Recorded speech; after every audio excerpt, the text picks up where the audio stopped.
Last day of the year, my accountant came and said, yeah, hey, by the way, yeah, we need to run this like $100,000 tax bill.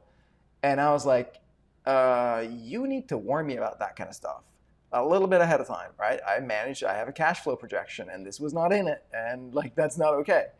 So I was like, all right, let's pay this bill and then we'll figure it out after. All right. Once they came back online, we looked at it and we looked at it a little bit more detail. They came back with an estimate that said, well, we're going to be negative $125,000 by mid-March. And I was like, I don't understand how that's possible, but it freaked me out, obviously. And then a couple days later, they were like, oh no, it's going to be like minus $165,000 by like late March. And I was like, shit, they're never exactly right. And I'd rather have them err on showing that I'll have lower amounts of cash than I end up having. But still, like, negative 165K is like, nah, it's not really workable, right? So honestly, I was like terrified when I heard the news first. I was like, shit. I was shook by it.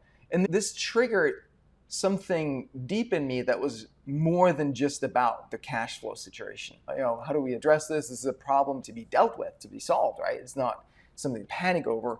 But my unconscious mind that comes online at night was like, yeah, like, you know, panic. And then I kept really not being able to make any progress on that emotional side until the day before. I was out walking my dog with my wife at night, and then we were talking about this, and she told me how one of her mentors talked to her about digging, you know, asking herself, what's underneath? What's underneath? And I was like, yeah, I'm already doing that.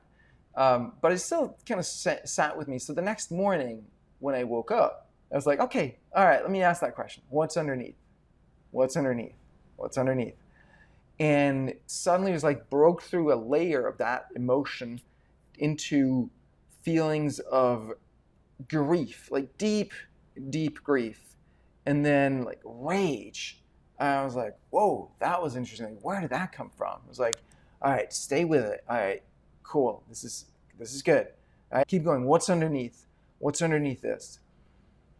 And then I met my victim persona.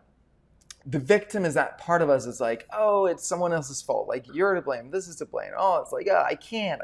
Arguing for our limitations, arguing for our problems. You know that situation when you have a problem, you ask someone, like, I don't know, like, really, I'm so pissed at it. I'm really frustrated with this thing. And then they're like, yeah, why don't we just do this? And then you start arguing for why you can't do that. And any kind of solution that anybody gives you, you just start arguing for why that can't be done, why that's not a good solution, right? That's your victim persona.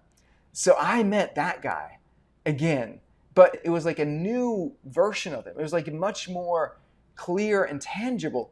And I could see, holy crap, I could really see how much I'd been playing victim. Like, fuck me. All right, this is awesome. I love this, right? It's so beautiful when you really see those parts of yourself that is holding you back, and you can just be like, oh my God, I fucking see it.